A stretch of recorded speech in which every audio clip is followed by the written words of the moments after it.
इस वीडियो में हम बात करेंगे की कंस्ट्रेंट के बारे में, जिसके अंदर हम डिफरेंट टाइप ऑफ कीज़ के बारे में बात करेंगे। लेकिन इससे पहले आप इस वीडियो को कंप्लीटली देखेंगे, केयरफुली हर एक वर्ड को सुनेंगे और वीडियो को स्किप नहीं करेंगे, क्योंकि ये बहुत ही इंपॉर्टेंट टॉपिक्स हैं। और इससे पहले की जो वीडियो थी डोमेन कंस्ट्रेंट के बारे में, उस वीडियो को भी आप पूरा देखेंगे, क्योंकि ये सारी की सारी वीडियो इंपॉर्टेंट्स हैं और यहाँ से MCQs बनते हैं। तो ये बात है की कंस्ट्रेंट की। की कंस्ट्रेंट कहता है कि हमारे पास किसी टेबल में या रिलेशन के अंदर कोई भी दो या दो से ज़्यादा रिकॉर्ड्स एक जैसे नहीं होने चाहिए। जैसे अगर हम मानते हैं हमारे पास एक टेबल है स्टूडेंट, ठीक है, जिसके अंदर हमारे पास 3 एट्रीब्यूट्स हैं, रोल नंबर, नेम और क्लास। ठीक है, roll number 1 Rahul, class 10th। Roll number 2 यहाँ पर फिर बात आ जाती है, हम अगला ले लेते हैं Mohit, class 10th। Roll number 3 Robin, class 10th। ठीक है, तो अगर आप यहाँ पर देखेंगे कि यहाँ पर 3 स्टूडेंट है और 3 स्टूडेंट्स का क्या है, ये रिकॉर्ड या फिर टपल। तो यहाँ पर हर एक रिकॉर्ड अलग है, ठीक है। लेकिन आप देखो कि क्लास 10th सेम है, लेकिन जो रोल नंबर और नेम है वो क्या हैं, अलग अलग हैं। ठीक है, तो हमने कहा था कि अगर कोई भी एक एट्रीब्यूट पूरे रिकॉर्ड्स के लिए अलग होगा तो वो सारे के सारे रिकॉर्ड अलग अलग माने जाएंगे। ठीक है बात। लेकिन अगर मैं यहाँ पर डालना चाहूँ 1 रोल नंबर, फिर से राहुल और 10th, ठीक है, तो ये अलाउड नहीं है। किस कंस्ट्रेंट कहता है ये चीज़ अलाउड नहीं है, कोई भी रिकॉर्ड हमारे पास डुप्लीकेट नहीं होना चाहिए की कंस्ट्रेंट के अकॉर्डिंग। ठीक है, तो जो हमारे पास डुप्लीकेट की बात आती है, उसके अंदर एक एट्रीब्यूट की वैल्यू कम से कम अलग होनी ही चाहिए, तभी वो अलग माना जाएगा। ठीक है, तो जैसे अगर मैं एक और रिकॉर्ड एंटर कर दूं, यहाँ पर रोल नंबर 4 और फिर से आ जाए राहुल, ठीक है, और क्लास 10th।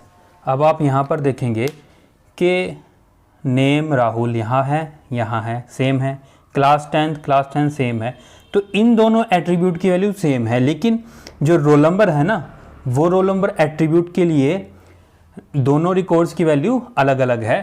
तो कोई भी अगर एक भी एट्रीब्यूट ऐसा आ जाए जिसके लिए रिकॉर्ड्स की वैल्यू अलग हो तो रिकॉर्ड अलग माना जाएगा। ठीक है, किसी 2, 3, 4, 5 एट्रीब्यूट्स की वैल्यू सेम हो सकती है 2 रिकॉर्ड्स के लिए, लेकिन उनमें से एक एट्रीब्यूट ऐसा होगा जो कम से कम हर एक रिकॉर्ड के लिए अलग होगा, तो वो उसकी वजह से की कंस्ट्रेंट हमारे पास ओबे हो जाता है।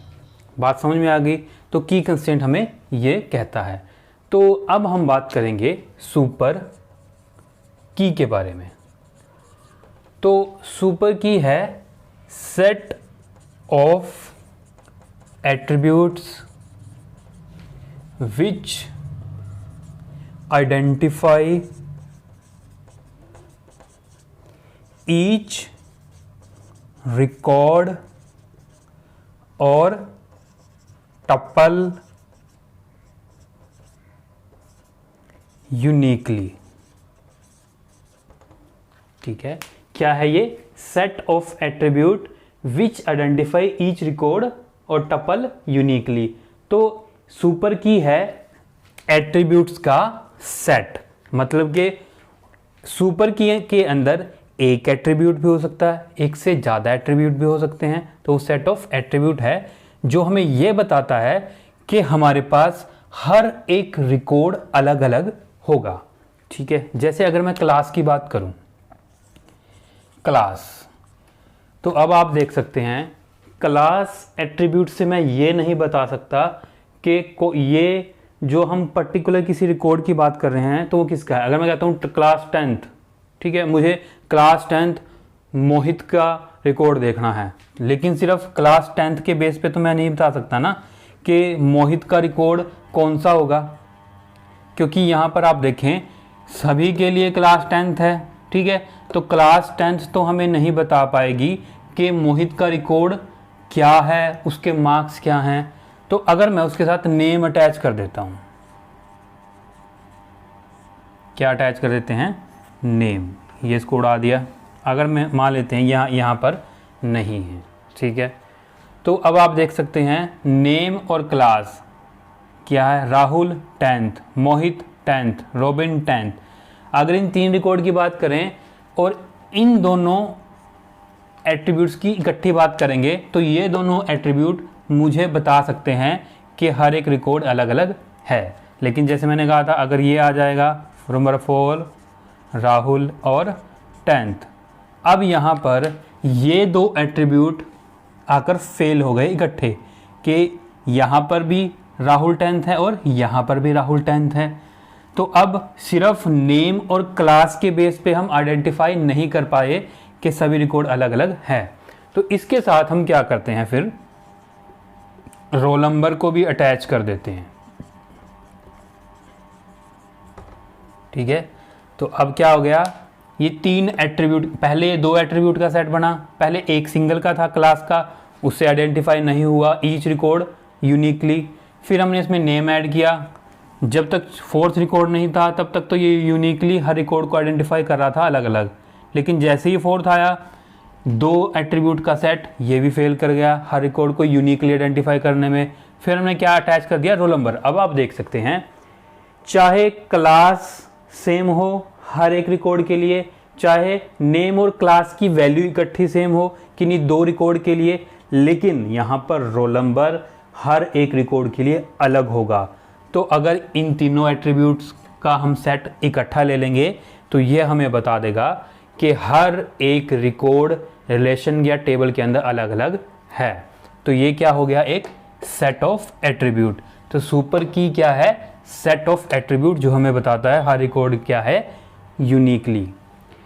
तो इसी को हम कहते हैं, ये क्या बन गया, सबसेट ऑफ एट्रीब्यूट। अब ये सबसेट कैसे हुआ ये देखते हैं। तो हमने कहा था ये टेबल है, टेबल में 3 रिकॉर्ड हैं, तो ये क्या बन गया, एक सेट। तो एक सेट खुद का सबसेट होता है, ठीक है बात। तो समझ में आ गया ना कि अगर ये पूरा का पूरा ले लेंगे तो ये खुद का भी सबसेट है। तो ये बात साबित होगी कि सुपर की क्या है, सबसेट ऑफ एट्रीब्यूट, ठीक है। लेकिन अगर हम बात करें, यहां से मैंने इस सेट में से क्लास को उड़ा दिया, ठीक है जी, क्लास को उड़ा दिया। अब क्लास को नहीं देख रहे हैं हम, सिर्फ नंबर ऑफ नेम को देख रहे हैं। 1 राहुल, 2 मोहित, 3 रोबिन, 4 राहुल। तो रोल नंबर और नेम ये भी हमें दोनों बता पा रहे हैं कि हर एक रिकॉर्ड अलग अलग है, ठीक है। तो ये भी क्या है, ये 2 एट्रीब्यूट का सेट है। तो पहले क्या थे, 3 एट्रीब्यूट थे ना, ये पूरा एक सेट था। अब इसमें से 2 एट्रीब्यूट उठा लिए तो ये क्या बन गया, सबसेट, ठीक है। तो सुपर की, क्योंकि ये सुपर की रहा ना, क्योंकि ये भी यूनिकली आइडेंटिफाई कर रहा है, तो ये भी सुपर की है। अब देखो ये भी सुपर की है क्योंकि ये यूनिकली आइडेंटिफाई कर रहा है। ये 3 एट्रीब्यूट का सेट रिकॉर्ड को यूनिकली आइडेंटिफाई कर रहा है, तो ये भी क्या है, सुपर की। क्या है ये, सुपर की। इसको हमने सुपर की 1 मान लिया। अब इसमें से क्लास को उड़ा दिया था, फिर रोल नंबर और नेम बचे, तो ये भी रिकॉर्ड को यूनिकली आइडेंटिफाई कर रहे हैं क्योंकि नेम सेम है लेकिन रोल नंबर तो अलग है ना। तो ये भी यूनिकली आइडेंटिफाई करने की वजह से ये क्या बन गया, सुपर की। इसको मान लिया सुपर की 2। और ये 3 एट्रीब्यूट का क्या है, सबसेट, क्योंकि ये 3 में से सिर्फ 2 लेनी ना, तो ये भी क्या बन गया, सबसेट। तो सबसेट क्या है, सुपर की क्या है, सबसेट ऑफ एट्रीब्यूट। आगे बात समझ में। उसके बाद अब हम क्या करते हैं, सिर्फ रोल नंबर को लेते हैं, नेम को भी हमने उड़ा दिया, ठीक है। तो अब देखो यहाँ रोल नंबर तो डेफिनेटली यूनिकली आइडेंटिफाई करेगा, क्योंकि हर क्लास के अंदर किसी भी दो स्टूडेंट का रोल नंबर सेम नहीं हो सकता। तो ये भी यूनिकली आइडेंटिफाई कर रहा है, तो ये भी क्या बन गया, सुपर की। ठीक है बात। तो ये 3 एट्रीब्यूट्स में से सिर्फ एक को उठाया था, तो ये भी सबसेट है, तो सुपर की is a subset of attribute. आगे बात समझ में, ठीक है ना ये बात। तो अब आपको ये समझ आ गया है कि सुपर की क्या होता है। सुपर की होता है subset of attribute which identify each record uniquely. ठीक है, तो अब हम बात करते हैं की, सिंपल की। ठीक है, सुपर हटा दिया, इसमें से वर्ड आया की होता है मिनिमल सुपर की। मिनिमल सुपर की इसका मतलब क्या है कि हमारे पास एक सेट है, ठीक है, उस सेट को हमने कहा सुपर की। बात समझ में आ गई। तो ये क्या है, एक 3 एट्रीब्यूट्स का सेट, 3 एट्रीब्यूट का सेट है, और ये हर एक रिकॉर्ड को यूनिकली आइडेंटिफाई भी कर रहा है, तो ये क्या है, सुपर की। बात समझ में आ गई। इसमें से क्लास गई 2 एट्रीब्यूट का सेट, ये भी यूनिकली आइडेंटिफाई करता है हर एक रिकॉर्ड को, ये भी क्या है, सुपर की। बात समझ में आ गई। अब इसमें से नेम को भी उड़ा दिया, बच गया रोल नंबर, तो ये भी यूनिकली आइडेंटिफाई करता है, ये भी क्या है, सुपर की। ठीक है, लेकिन अब यहाँ सिंगल एट्रीब्यूट बच गया है हमारे पास। क्या बच गया है, सिंगल एट्रीब्यूट, और ये भी यूनिकली आइडेंटिफाई कर रहा है। अब अगर हमें रिकॉर्ड को यूनिकली आइडेंटिफाई करना है तो रोल नंबर तो मुझे चाहिए ही चाहिए। रोल नंबर के बिना तो मेरा काम चलेगा ही नहीं। इसका मतलब ये क्या है, मिनिमल। इतना तो मुझे, ये एट्रीब्यूट तो मुझे चाहिए ही चाहिए, जिसके बिना मेरा काम नहीं चलेगा। तो ये मिनिमल हुआ, मिनिमल सुपर की मीन्स एक ऐसा एट्रीब्यूट जिसमें से मैं आगे कोई एट्रीब्यूट नहीं हटा सकता, वो तो मुझे चाहिए ही चाहिए, तो वो होता है मिनिमल सुपर की। और वही मिनिमल सुपर की कहलाता है की एट्रीब्यूट। समझ में आ गई बात। तो यहाँ इस की एट्रीब्यूट में एक ही एट्रीब्यूट है, लेकिन की एट्रीब्यूट में एक से ज़्यादा एट्रीब्यूट हो सकते हैं। तो की एट्रीब्यूट का एक बार और बता देता हूँ कि एक सेट है जो सुपर की है। क्या है, एक सेट है जो कि क्या है, सुपर की। अगर उसमें से एक एट्रीब्यूट हटा दिया, नेक्स्ट एट्रीब्यूट का सेट आएगा। अगर वो भी यूनिकली आइडेंटिफाई कर रहा है, ठीक है, वो भी सुपर की है, उसमें से फिर फर्दर एक और हटा देता हूँ, ठीक है, फिर नेक्स्ट जो आएगा वो भी एक सुपर की होगा। लेकिन एक ऐसा पॉइंट आएगा कि मैं जो सुपर की के सेट हैं उसमें से फर्दर एट्रीब्यूट नहीं रिमूव कर सकता, क्योंकि उनके बिना मेरा काम नहीं चल सकता। तो उस पॉइंट पर आकर वो कहलाएगा मिनिमल सुपर की, और मिनिमल सुपर की ही क्या कहलाता है, की एट्रीब्यूट। ठीक है बात। यहाँ पे तो एक ही एट्रीब्यूट पे आके रुके थे हम, लेकिन अगर मैं एक और की बात करता हूँ, अगर हम एक टेबल और ले लें, तो हम ले लेते हैं यहाँ पर नेम,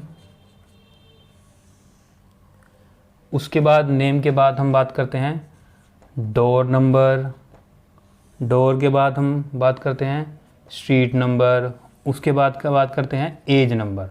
ठीक है, तो एक टेबल है जिसके अंदर नेम है, डोर नंबर है, स्ट्रीट नंबर है, एज है। तो अगर हम इन चारों एट्रीब्यूट को इकट्ठा ले लें,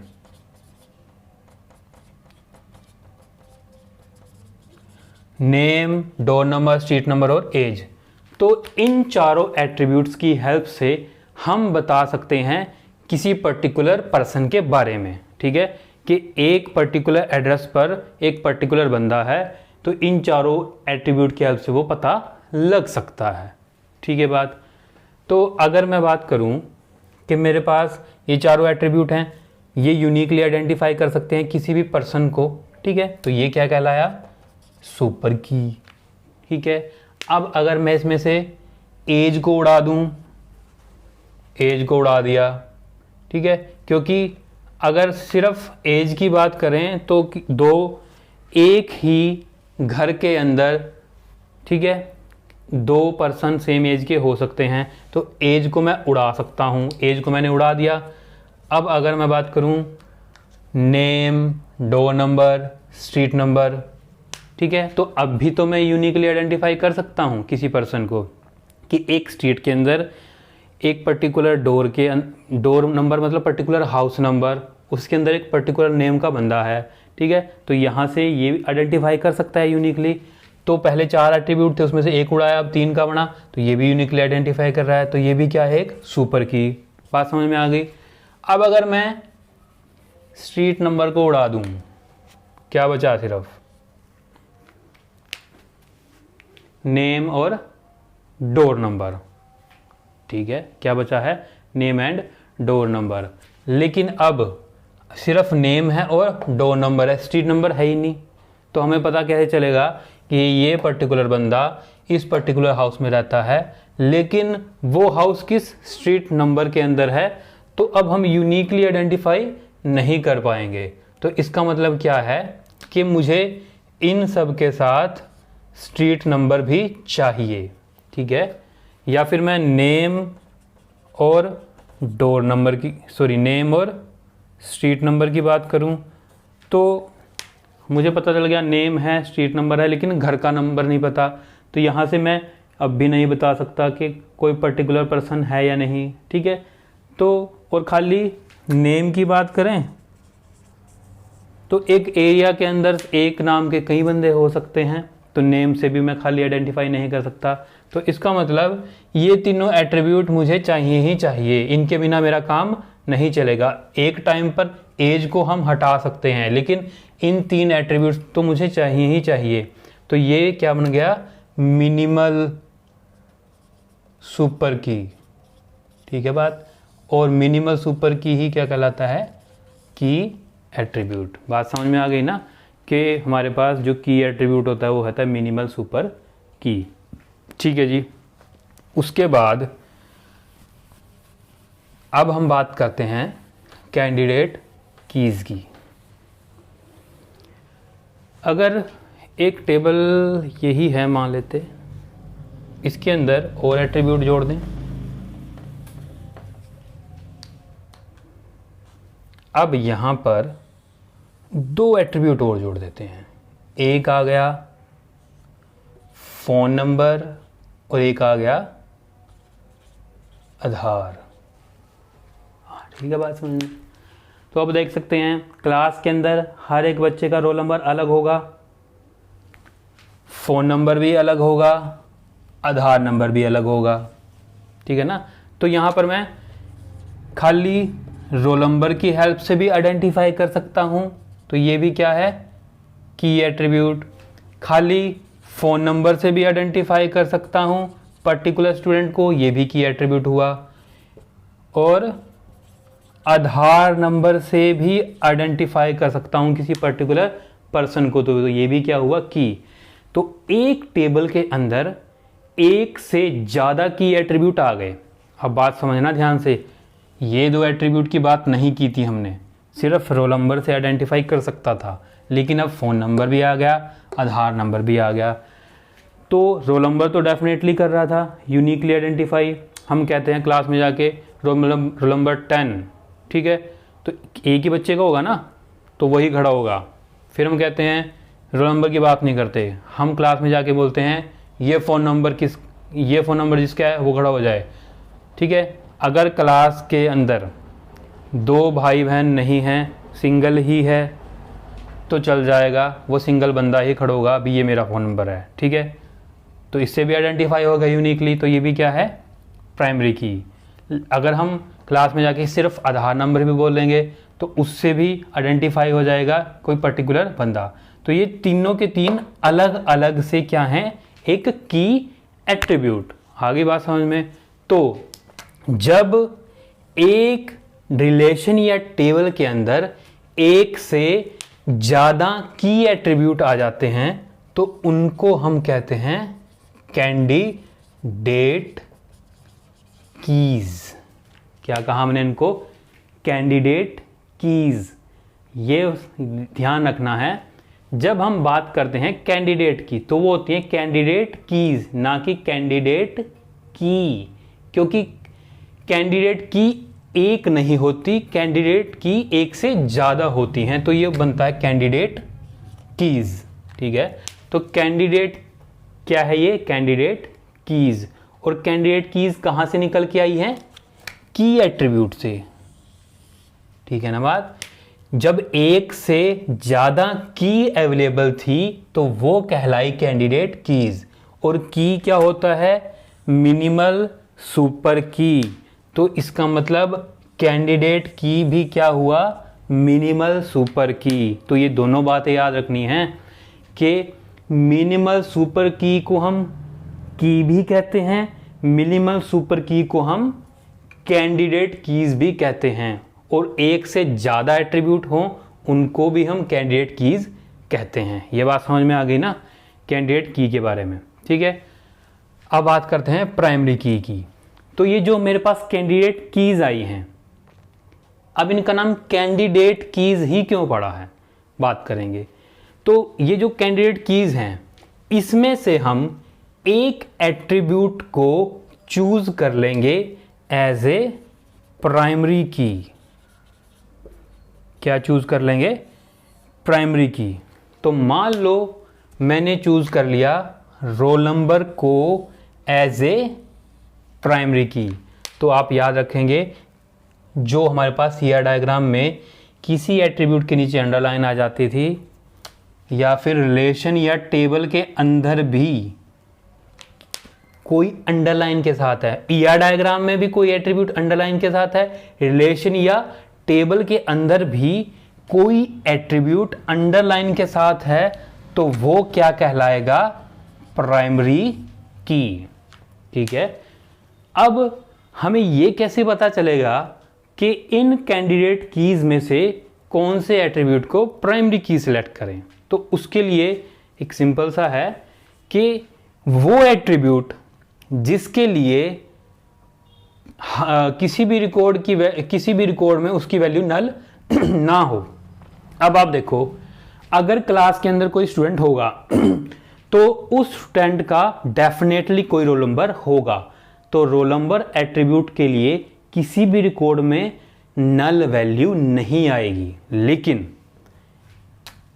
ऐसा हो सकता है कि किसी कैंडिडेट के पास फोन नंबर ना हो, तो अगर किसी पर्टिकुलर स्टूडेंट के पास फ़ोन नंबर नहीं होगा तो उसके लिए क्या डाला जाएगा, नल।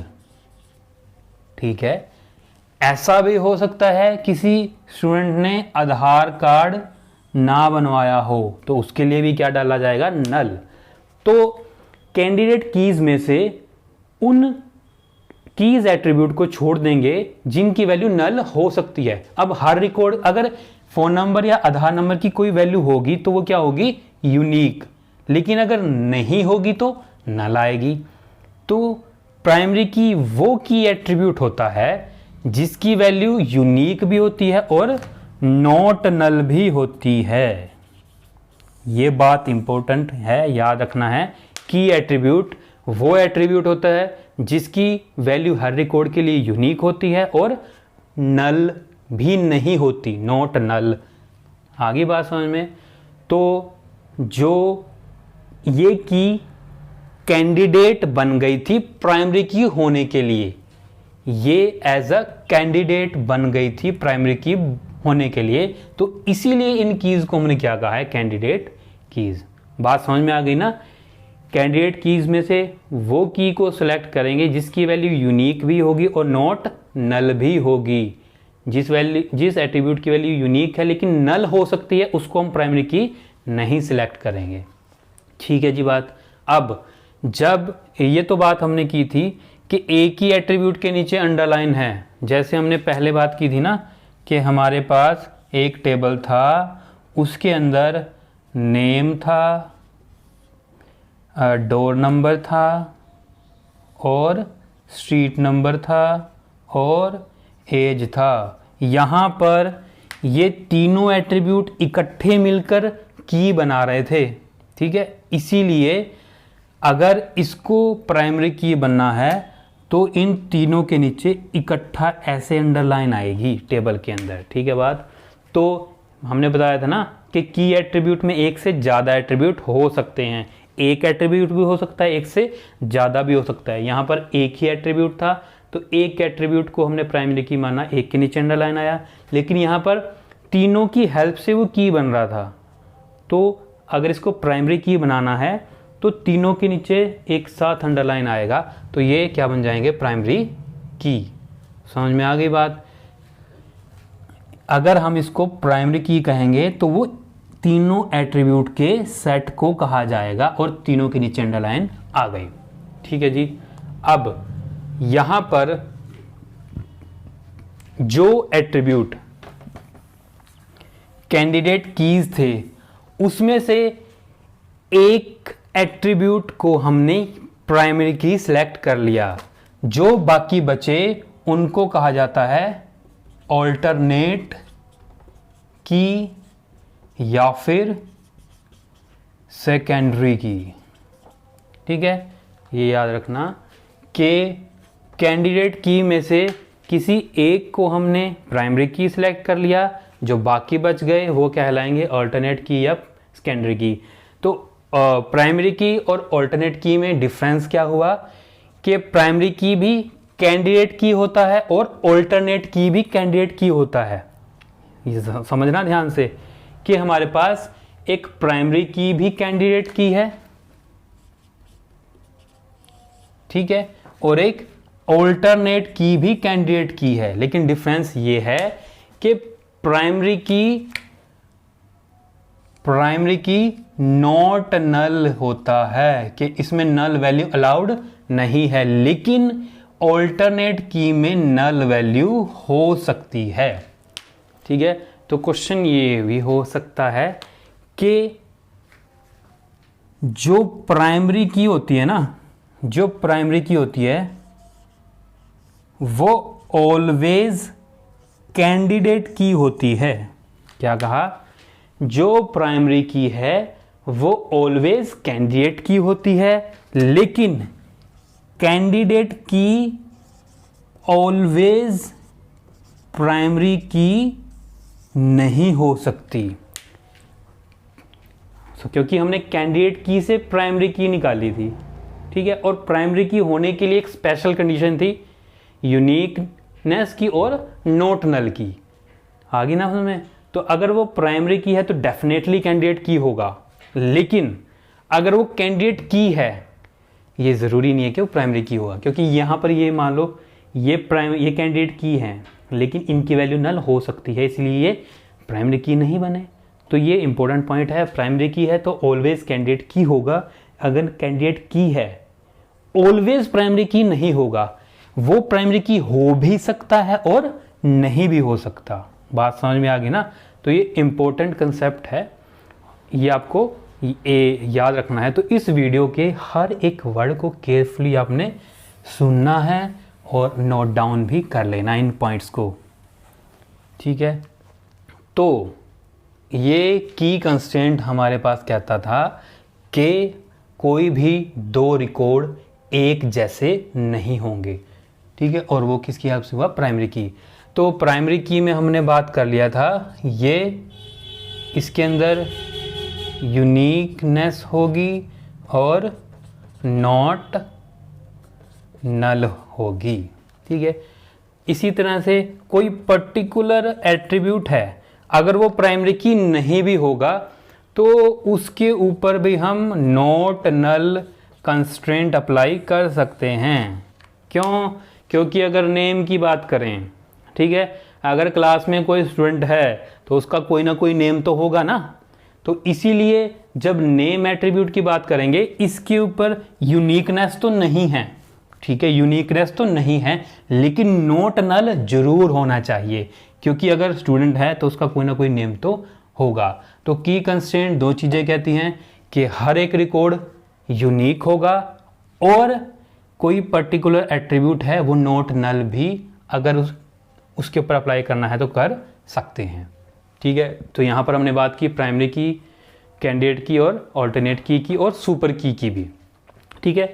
तो यहाँ पर आपको याद रखना है, जो ये मिनिमल सुपर की बात है ना, ये कीप के ऊपर भी अप्लाई है, कैंडिडेट की पे भी अप्लाई है और प्राइमरी की पर भी। ठीक है, तो अगर आपको कोई वीडियो अच्छी लगी है तो प्लीज़ चैनल को सब्सक्राइब करें, वीडियो को लाइक करें, वीडियो को शेयर करें और बेल आइकन को दबाएं ताकि नेक्स्ट नोटिफिकेशन आपको मिल जाए। धन्यवाद।